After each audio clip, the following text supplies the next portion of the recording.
കർത്താവിന്റെ അതിപരിശുദ്ധ നാമം ഇന്ന് പ്രഭാതത്തിലും മഹത്വപ്പെടുമാറാകട്ടെ. എല്ലാ സഹോദരങ്ങൾക്കും യേശുക്രിസ്തുവിന്റെ അനുഗ്രഹീത നാമത്തിൽ ക്രിസ്തീയ വന്ദനത്തെ അറിയിക്കുന്നു. ഹോവയാം യാഹിൽ ശാശ്വതമായൊരു പാറയുള്ളതിനാൽ ഹോവയിൽ എന്നേക്കും ആശ്രയം വെപ്പീൻ. ഉറപ്പുള്ള പാറയാണ്, പിളർക്കപ്പെട്ട പാറയാണ് നമ്മുടെ കർത്താവ്. ഗമനത്തെ സ്ഥിരമാക്കി നിർത്തുന്ന പാറ. മറ്റിടത്ത് എഴുതിയിരിക്കുന്ന പാറമേൽ നമ്മെ ഉയർത്തും. ഹോവ എന്റെ ബലമാണ്, എന്റെ സങ്കേതമാണ്, ഉറപ്പുള്ള പാറയാണ് എന്ന് മറ്റൊരു ഭാഗത്ത് നാം കാണുന്നു. ഇന്നും ആ പാറയിൽ അഭയം പ്രാപിക്കാൻ തയ്യാറാകുമ്പോൾ ഒരിക്കലും പരാജയപ്പെടത്തില്ല. ദൈവത്തിന്റെ ഇഷ്ടം ചെയ്ത് വാഗ്ദത്തം പ്രാപിപ്പാൻ ഈ ദിവസങ്ങളിൽ പൂർണ്ണ സഹിഷ്ണുത നമുക്ക് ആവശ്യം. എന്റെ നീതിമാൻ വിശ്വാസത്താൽ ജീവിക്കുമെന്നോ എല്ലാ ദിവസവും പ്രഖ്യാപിക്കും. പതറിപ്പോകുന്ന അനേക സാഹചര്യങ്ങൾ ജീവിതത്തിൽ ആഞ്ഞടിക്കാൻ സാധ്യതയുള്ളപ്പോഴും ഒരു ദൈവവേദന പറയാൻ കഴിയണം, എന്റെ നീതിമാൻ വിശ്വാസത്താൽ. അല്ല, ഞാൻ ആരെ വിശ്വസിച്ചിരിക്കുന്നു എന്ന് എനിക്കറിയാം. ആ ദിവസം വരെ കാക്കുവാൻ ശക്തനാണ്. ഈ ഒരു ഉറപ്പ് നമ്മുടെ അകത്ത് ഉണ്ടെങ്കിൽ ഒരിക്കലും നമുക്ക് ഭയപ്പെടേണ്ട ആവശ്യമില്ല.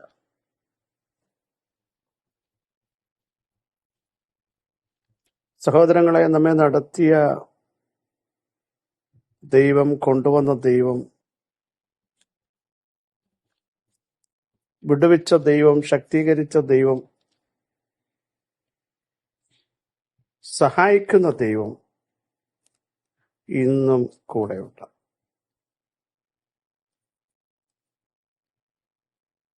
അവിടുന്ന് ഒരു കാരണവശാലും നമ്മളെ കൈവിടില്ല.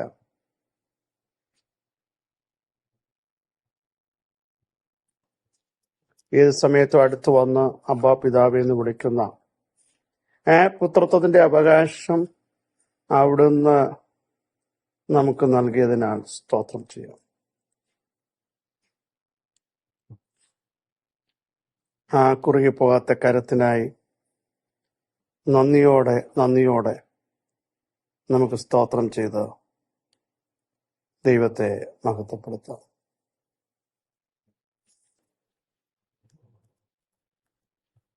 വളരെ സുപരിതമായൊരു വാക്യം നമ്മൾ ഇന്നും ചിന്തിക്കുന്നു. ഉൽപ്പത്തി പുസ്തകം 18-ാം അധ്യായം അതിന്റെ 13-ാമത് വാക്യം. യഹോവ അബ്രഹാമിനോട്, അതിന്റെ 14-ാം വാക്യം, ഉൽപ്പത്തി 18:14, യഹോവയാൽ കഴിയാത്ത കാര്യം ഉണ്ടോ? ഒരാണ്ട് കഴിഞ്ഞിട്ട് ഈ സമയമാകുമ്പോൾ ഞാൻ നിന്റെ അടുക്കൽ മടങ്ങി വരും, സറായ്ക്കൊരു മകൻ ഉണ്ടാകും എന്ന് അരുളി ചെയ്തു. അബ്രഹാം ദൈവത്തിന്റെ ദൂതന്മാരെ ശുശ്രൂഷിച്ചു. നമുക്കറിയാം, ദൈവം ഒരു അരുളപ്പാട് നൽകുകയാണ്. രണ്ടുപേരും വാർദ്ധക്യം ചെന്നു. സാഹചര്യങ്ങളെല്ലാം അവരുടെ മുമ്പിൽ കൊട്ടിയടയ്ക്കപ്പെട്ടു. അവരുടെ അകത്ത് തന്നെ ചിന്ത വന്നു, ഇനിയും ഒരു ജനറേഷനെ കാണാൻ പറ്റില്ല.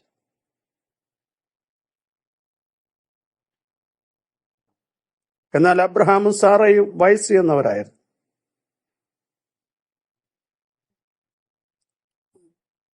ദൈവിക അരുളപ്പാട്, സാറായ്ക്ക് ഒരു മകനുണ്ടാകും. ഇത് കേട്ട് സാറ ഉള്ളിൽ ചിരിച്ചു. അബ്രഹാം കവിണ്ണു വീണും ചിരിച്ചു. സാറ പറയുകയാണ്, എന്റെ ഭർത്താവ് വൃദ്ധനായിരിക്കുന്നു, എനിക്കതിനുള്ള സാധ്യതയുമില്ല.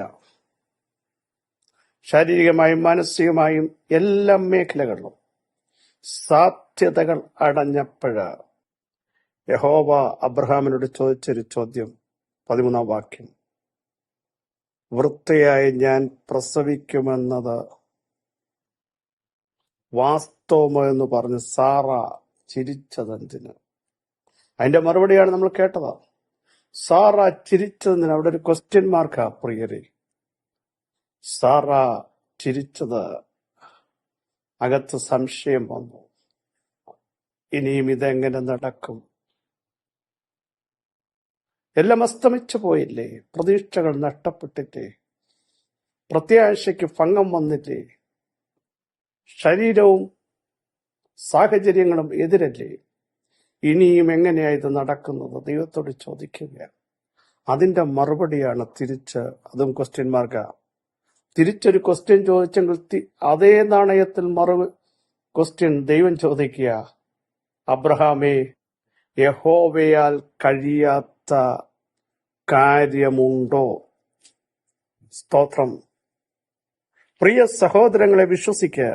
നമുക്ക് കഴിയാത്തത്, മെഡിക്കൽ സയൻസിന് കഴിയാത്തത്, അധികാരങ്ങൾക്ക് കഴിയാത്തത്, ലോകത്തിന് കഴിയാത്തത്, ധനത്തിന് കഴിയാത്തത് സാധ്യമാക്കുന്ന ഒരു ദൈവമുണ്ട്. യഹോവയാൽ കഴിയാത്ത കാര്യമുണ്ടോ? വിശ്വസിക്കുക. നിങ്ങളുടെ ശരീരത്തിന്മേൽ ഇന്ന് പകൽ അത്ഭുതങ്ങൾ സംഭവിക്കും. നിങ്ങളുടെ തലമുറയുടെ മേൽ ദൈവപ്രവൃത്തി ദൈവം അയക്കും. നിങ്ങളുടെ കുടുംബജീവിതത്തെ ദൈവം പണിയും. തകർന്നു പോയ കണ്ണികളെ ദൈവം കൂട്ടിച്ചേർക്കും. ഒരിക്കലും അവിടെ ഒന്നും ഉണ്ടാകില്ല. ഇനിയും എങ്ങനെ അവിടെ ഉണ്ടാകും? അതിന് യാതൊരു സാധ്യതയും എന്റെ ബുദ്ധിയിൽ ഞാൻ കണക്ക് കൂട്ടിയിട്ട് ബുദ്ധി പരാജയപ്പെടുന്നിടത്ത് ദൈവവചനത്തിന്റെ ശക്തി വ്യാപരിക്കാൻ പോകുക.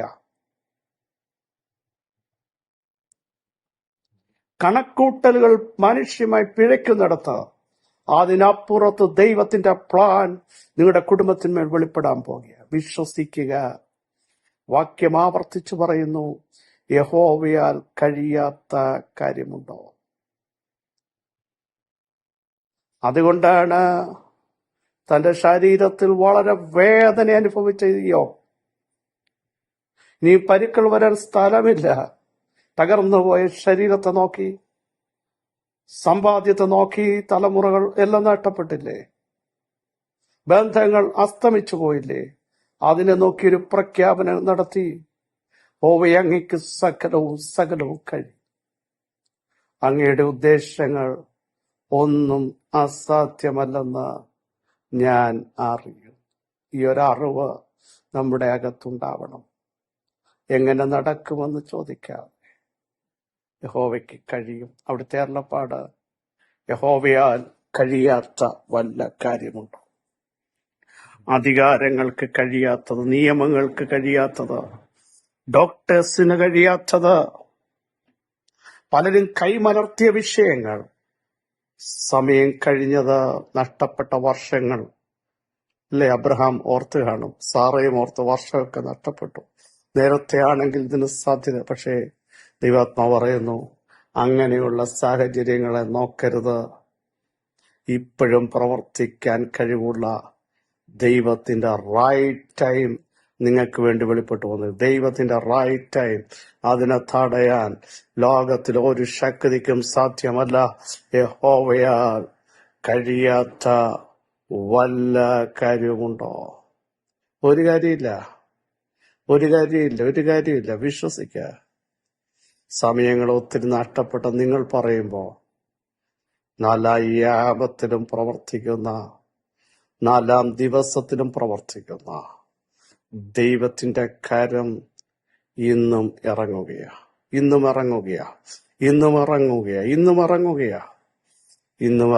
പലയിടത്ത് അത് ആവർത്തിച്ച് പറയുന്നുണ്ട്, യഹോവയാൽ കഴിയാത്ത കാര്യമുണ്ടോ?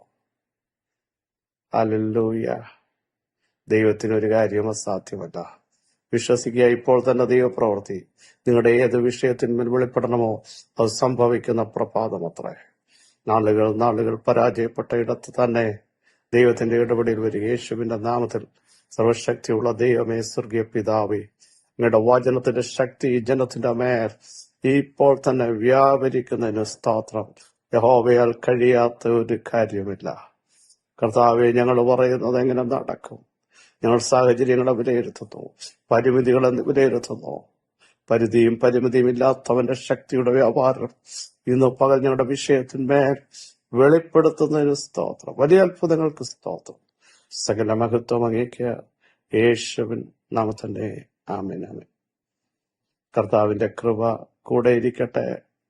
ദൈവം വലിയ അത്ഭുതങ്ങൾ നമുക്ക് വേണ്ടി ചെയ്യും. അവിടുത്തെ കൃപ കൂടെയിരിക്കും. യേശുവിൻ നാമത്തിന്റെ ശക്തി വ്യാപരിക്കും. കർത്താവ് എല്ലാവരെയും അനുഗ്രഹിക്കട്ടെ. ക്രിസ്തയേശുവിൻ നിങ്ങളുടെ സഹോദരൻ പാസ്റ്റർ ബിജു മാത്യു.